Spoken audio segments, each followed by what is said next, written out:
Hey everybody, how you doing? Father Bob checking in from the South Campus again with my dog Arlo, who's waiting for a treat. Thanks for tuning in. Question that's come to me lately with the cold weather and stuff is how long are we going to continue with outdoor masses? I've touched on this before, but here's the plan for the next couple weeks. We've weathered through some cold weather last weekend. 10:45 Mass, we had snowflakes coming down. The wine almost froze on me, but you know what? We got through it, and we're going to try it again because actually the weather is supposed to be warmer, and we're going to keep going. And obviously, at some point, with frigid weather moving in for the winter and all this, we'll be moving inside. But for right now, it's kind of a week by week thing. Next 2 weeks, providing we get decent weather.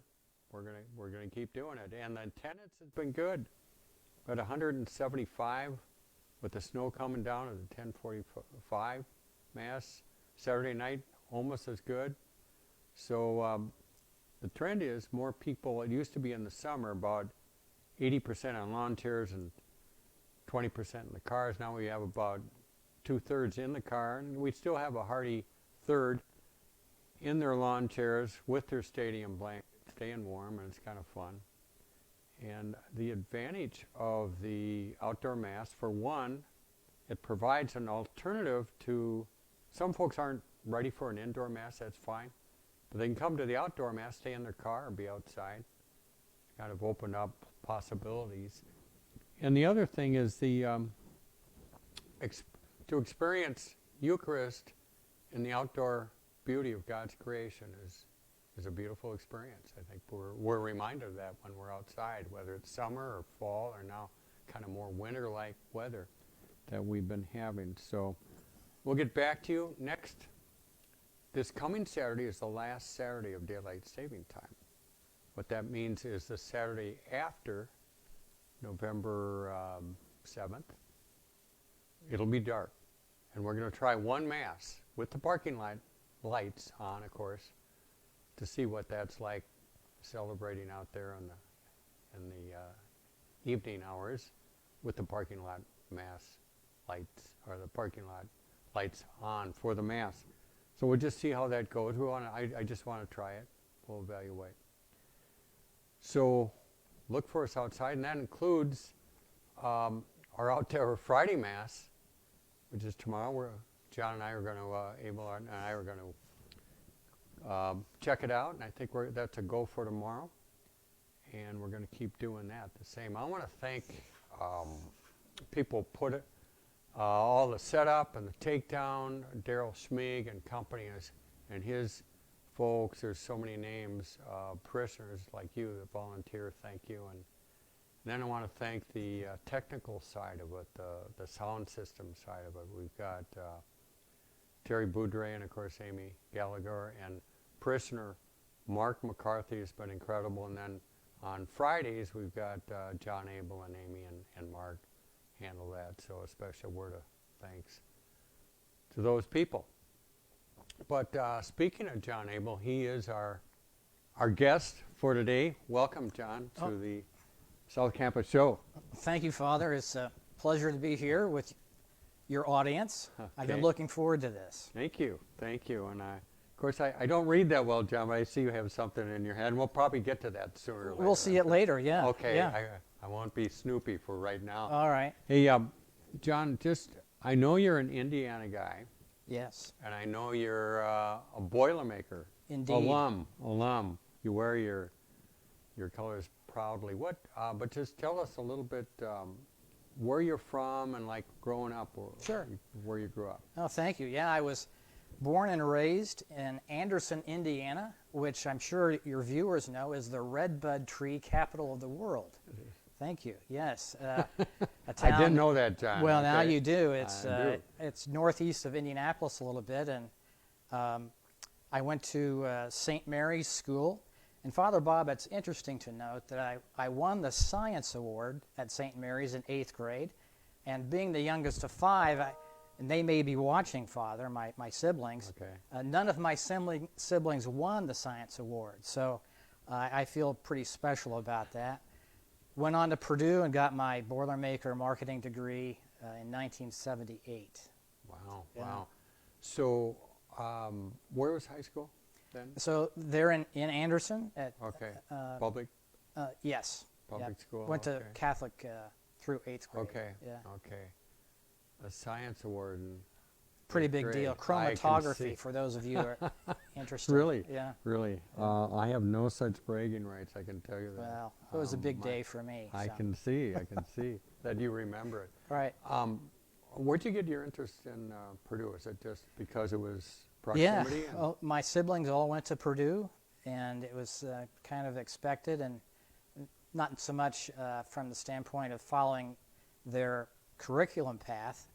I made the bold choice of starting out in pharmacy, and then after the 8 a.m. Saturday morning chemistry class as a freshman, I decided to go to business school, and I'm glad I did. Yeah. Let's say that was just the Holy Spirit. Oh, it was, telling you, yeah. take a different Divine direction. providence, Yeah. right. Yeah.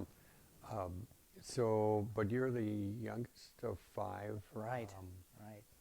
And I think of my younger sister,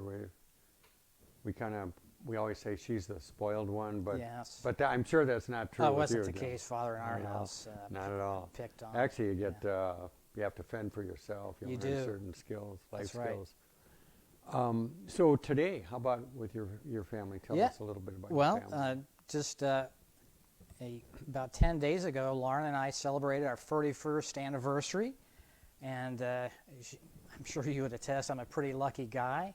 And we have 3 children, and they've decided, Father, to pursue their careers in Chicago. And so I'd like to say hello to Okay. them in Chicago, and just a reminder, kids, that Dad's birthday is coming up pretty soon. So maybe keep that in mind, if you would. December 27th. Oh, very good. Yeah, I Very know. good, yeah. I study these things, John. That's great. Yeah. It is coming because November's coming. But Indeed. so you have three kids. 3 and 2 grandchildren now, so Yeah. family's Tell us a growing. little bit about your adult children, Yeah. their careers, and Sure. Our oldest, Katie, is she writes curriculum for North Park University in Chicago, and she's also very active with her church, St. Clement Church, and really has inspired me with her faith and how she's beautiful. really helped to unify that parish there, which is adjacent to DePaul University, that part of Wow. Chicago. Sort of downtown, Yeah. inner city parish. Yeah. Right, Lincoln Park, if you're familiar Okay. with that area. Yeah. Okay. But St. Clement does a lot of good things. Our son Dan, bit of an entrepreneur, he opened up a brewery tap room called Pilot Project. It's pretty cool. And even though they opened it a year ago and went right into COVID, they've really done a great job of finding ways to keep people using delivery systems and all sorts of things.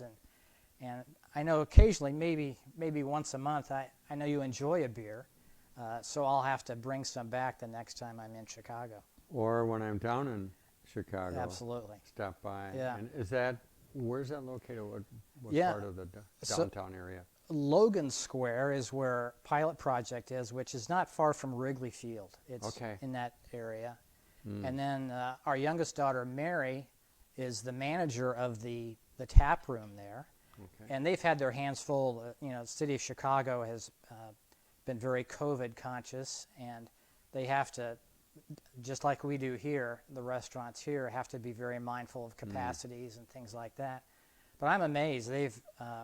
They make beer for all kinds of breweries in Chicago, and in addition to have people walk in off the street. It's a pretty cool idea what they came up with. Yeah. Yeah. And in these COVID times, you've got to be resourceful. And Boy, you do, just like we are at St. Victoria. yeah, and it kind of makes us wonder, like when we move through it, we'll appreciate things all the more. And just, Oh, I agree with you. Yeah. But you have to stop by. I mean, you see a game at Wrigley, and then you stop by for a brew after. That's a pretty good combination. You sure could. Yeah. I like that. Got a sister and brother-in-law in the Chicago area. Maybe that'd be on my itinerary. So.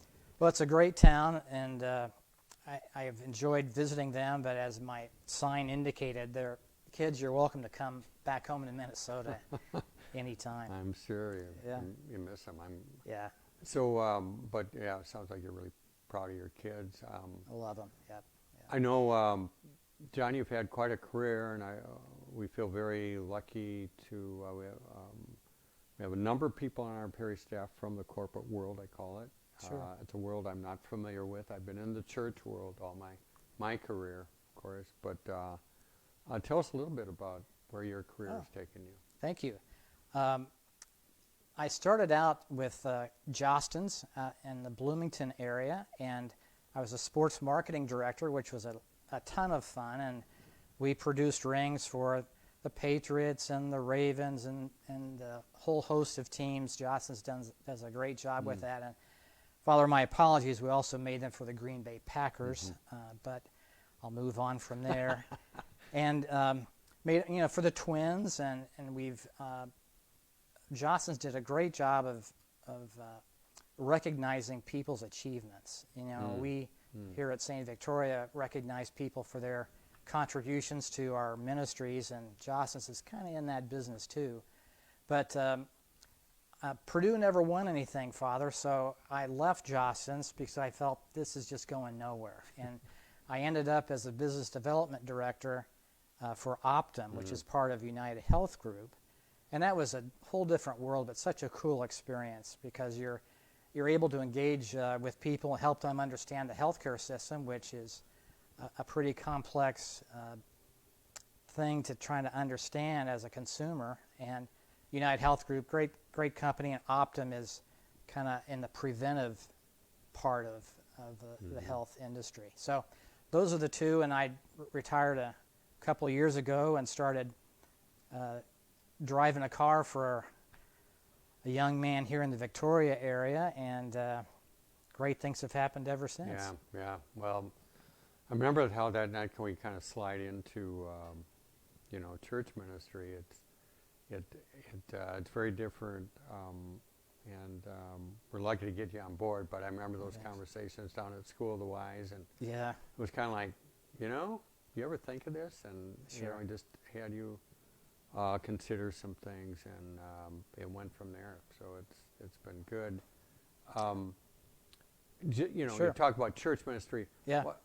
And we'll get into it in a minute, but what would you say, and I'll ask other folks who are from the corporate world, Yeah. what is a major difference, a distinguishing difference of corporate world culture, church culture, working for the church? Yeah.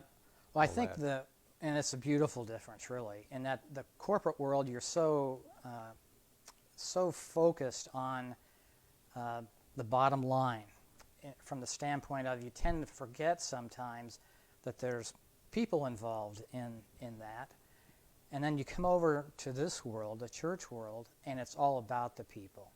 And that's where I feel like it's been such a blessing for me, because you get to see the work that you do here, you get an immediate return in terms of gratification and seeing firsthand, face to face, how the efforts that you make can be instantly rewarded with, whether it be a smile or the assurance that you've helped someone in some small way.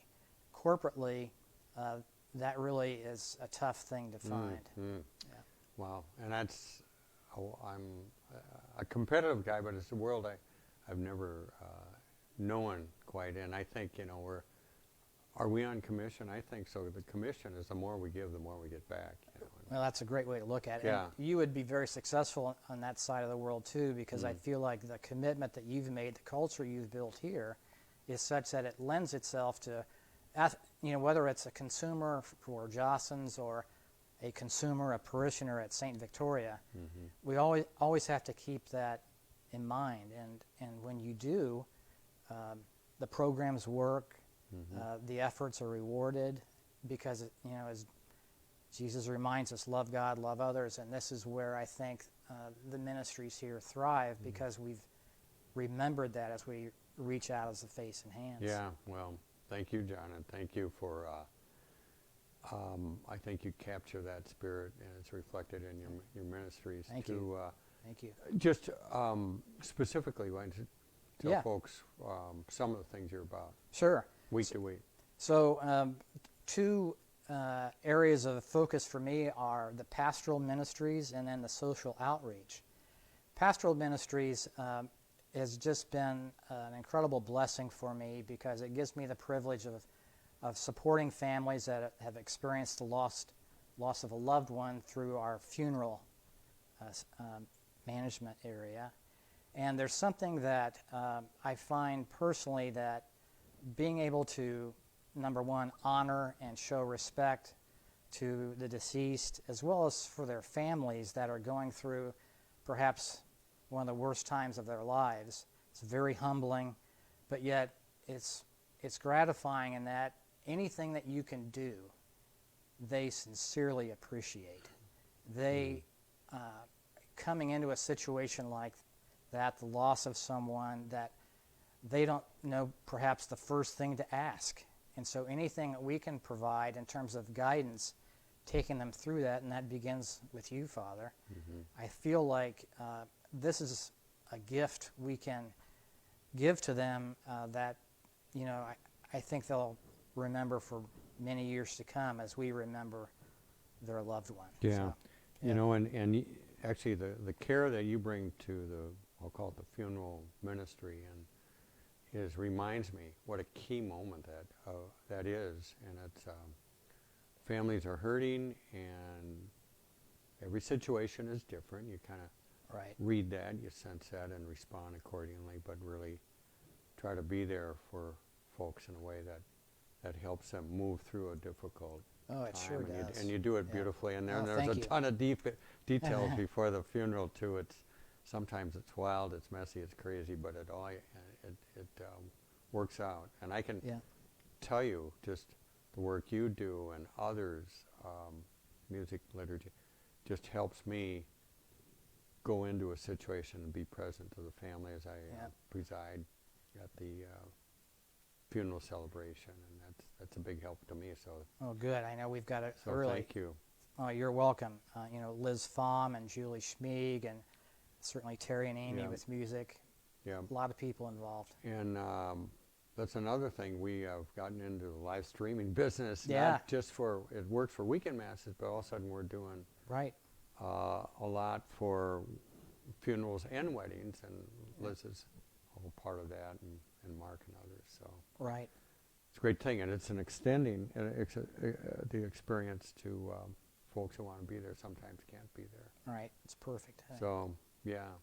I don't know, John, anything else you want to? Oh, yeah, just one quick commercial. I'll make this do it brief, but we have in our social outreach, we've got an opportunity for families to get involved.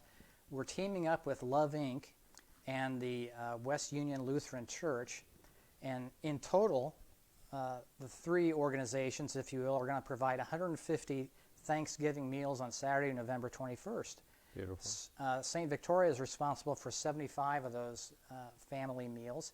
So you're welcome to go online, and whether you donate food, bringing food into church, or provide the dollars that helps us buy turkeys and things like that, or check out, if you would, online, because there's also opportunities not only for this particular effort, but our social outreach ministries are so important for our community. And again, as I mentioned earlier about that immediate impact, you get that with the people that we're helping that are going through a tough time in their lives. So I'm grateful to you for the support this parish has given for years in those ministries. And here's the next one. So thank you. Good. Thanks, John. Perfect time for the plug, and I love the way that you're kind of teaming up with the youth ministry end of it and kind of collaborating together. It's really intergenerational.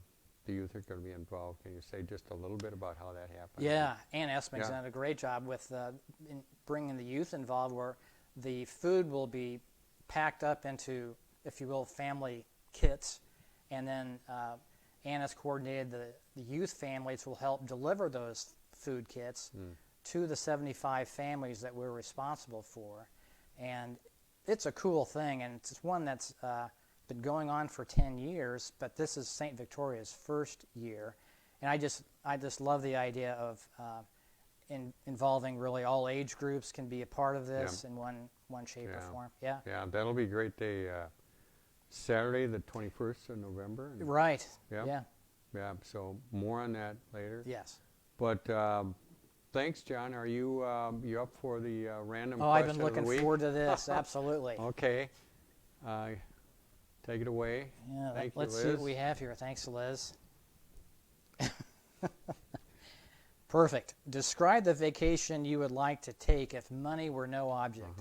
Father Bob, you could go to Rome, you could go to Paris, but me, I would go to beautiful Lake Vermillion in northern Minnesota. Oh, that is perfect. And I would probably go there because money apparently is no object. This would be an annual thing for me and my family. I know you're watching, so this was a great setup question. No, It couldn't have been better. honestly, which reminds me, John. John's too humble to talk about this, folks, but he's written a beautiful book, and I've read it. John actually read it, and then I listened to him. And the book, it's the story of Lake Vermillion, and he'll give the official title, but I'm just describing, giving a context here. It, first of all, tell us the name of the book. Yeah. I love it. Oh, sure. Thank you. America's Lake Vermillion. And the reason I wrote it is it's an environmental success story because what has happened up there in the communities, again, that word community, is they've worked not only with the Native American community there, but the towns of Tower and Cook, along with the government agencies like the Forest Service and the DNR, to provide a model of how you manage and maintain a lake like that for generations to come. And it's something that, God calls us to be stewards of the land and the water. And this is an example that I felt like America has a blueprint for how to do it right. And Lake Vermillion, that story had to be told because it's so cool. Yeah. And, maybe reading the book that will inspire others to look at their own the nature around them and the lakes and so forth. Absolutely. And use the same blueprint plan that you talked about for preserving, environmentally preserving a lake in a wilderness area, so it's peak, its optimum, the It way is. God gave it to us. It is, and it's the pond in your backyard, or it's us. And you mentioned as you opened up today's South Campus is that when we're outside, whether it be at Mass or just taking in the beauty that God has provided us, we cannot take that for granted. And I feel like so many people have put in so much time and effort to help us really help our grandchildren and their children have the same gifts that we've been fortunate to have. Yeah, so. The book to me is like a legacy gift to America.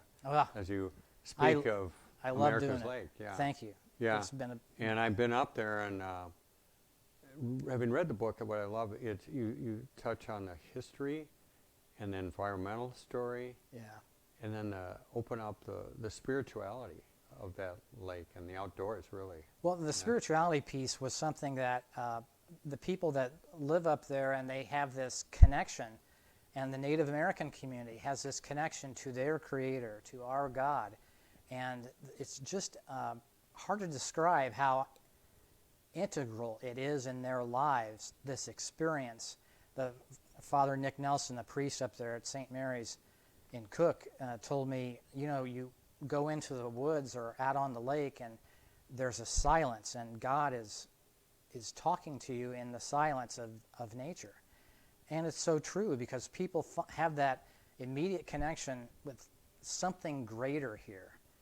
And I know we're probably exhausting the time. I'll make this quick, but in one of the first, I was with a photographer who photographed in all 4 seasons the lake, and it was very cool.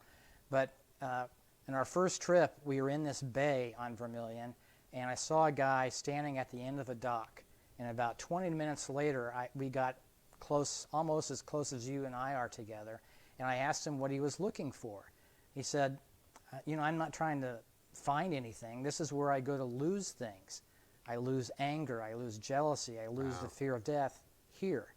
And it's that enabling us to release our burdens to God, and nature provides us that theater to do that. One of the guys I interviewed called it, this is God's cathedral, Lake Vermillion. But so many other places are like that, and we're just blessed. Yeah. I love that. And it's creation, spirituality, whatever you want to call it, that it really speaks to our soul in a way that surprises us almost. I know. And we make that connection. That story is a reminder of that. But indeed, thank you. Folks, I'm going to put in a little plug here for John again, because he's too modest, but a great book. It's gorgeous. It has photos, all 4 seasons, and it's kind of like a great coffee table book. It's a great book to read also. And that's available. I always say, check the website. You'll find it. Is that right? I think is it Amazon, yeah. Amazon, yeah. Okay. Excellent. So thank it's you. there. Thanks very much. Check it out. But John, thank you so much. Oh, my pleasure. Thank you, Father. I learned some stuff I hadn't, Oh, cool. It was good. Looking forward to getting down to Chicago and all For that. sure, yeah. And thanks, Liz. Yep. Thank you, Liz. And for right now, Arlo is ready for his afternoon nap, so it's that time to sign off, folks. Thanks for tuning in. This is Father Bob and my dog Arlo, and this week John Abel checking in from the South Campus. Hope to see you next week. Take care.